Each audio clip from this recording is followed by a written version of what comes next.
కాంగ్రెస్ ప్రభుత్వమైనా Modi ప్రభుత్వాన్నైనా తిట్టుకునేటటువంటి వాటిట్లలో income tax దోపిడీ ఒకటి, టోల్ గేట్ల దుర్మార్గం ఒకటి. కేంద్ర ప్రభుత్వాన్ని తీవ్రంగా తిట్టుకునేటటువంటి వాటిట్లో ఇవి ప్రధానంగా కనబడుతుంది. ఇన్కమ్ ట్యాక్స్ నరేంద్ర మోడీ వచ్చాక 3 సార్లు మార్పు చేర్పులు జరిగినాయి. ఇప్పుడు తాజాగా జరిగిన మార్పులు చూస్తున్నాం. భారీ మార్పులు, భారతదేశ చరిత్రలో ఏనాడు జరిగినటువంటి మార్పులు, ఒక గొప్ప సక్సెస్ అనాల, మధ్యతరగతికి ఊరటనిచ్చినటువంటి సందర్భం. నెంబర్ 2, ఇప్పుడు టోల్ గేట్ల పరిస్థితి ఏంటి?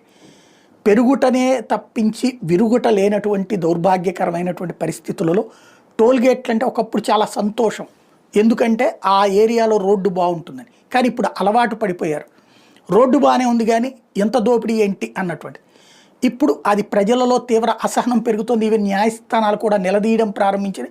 నువ్వు అసలు ఎంత టోల్ గేట్ వసూలు చేస్తున్నావు, రోడ్డుకి ఎంత మెయింటైన్ చేస్తున్నావు అన్నటువంటి.